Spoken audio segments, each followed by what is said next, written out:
This is this week's track segment from St. Louis, and we're not going to go too far into this before I reach down and show you what the special topic is.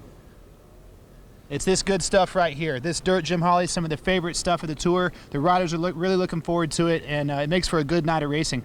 Yeah, you know, you talk to a lot of the riders, and they really enjoy coming to St. Louis just because of the dirt here. I mean, the dirt's phenomenal. It's going to get a little ruddy, not quite as ruddy as we had last week in Indianapolis, but the dirt's going to hold up. Racing's going to be good. But the interesting thing I like is this left-handed starting line in between the two jumps on the Monster Energy finish line, which I think that adds a little bit. I think it's a little bit more tighter than we saw last week, so, you know, starts are going to be a key point. Right, and then some of the riders on press day were putting lap times out there about 55 seconds. So a little bit longer lap time, a little bit tighter of a design, a little bit lower speeds, and I think when those ruts come up, they will come up. This dirt's soft, you know, and typically St. Louis does have ruts, not like we saw Indianapolis, like you just said, but it's going to be a factor, and some of the guys that ride the soft stuff, like Aaron Plessinger, are going to be strong again, I think.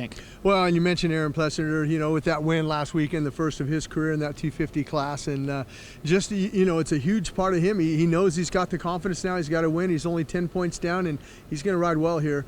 Malcolm Stewart's going to ride well. You know, what do you say? Jeremy Martin's going to ride well here. It's going to be a great race in that 250 class. Going to be a great race. It's a great track. The dirt's perfect. Also very cool that the start isn't very long. It's not very short. It's a good distance. So we're going to see what the whole shots pan out like. Got to have a good start. And I think with the longer design, maybe lappers won't be as bad of a problem, Jim.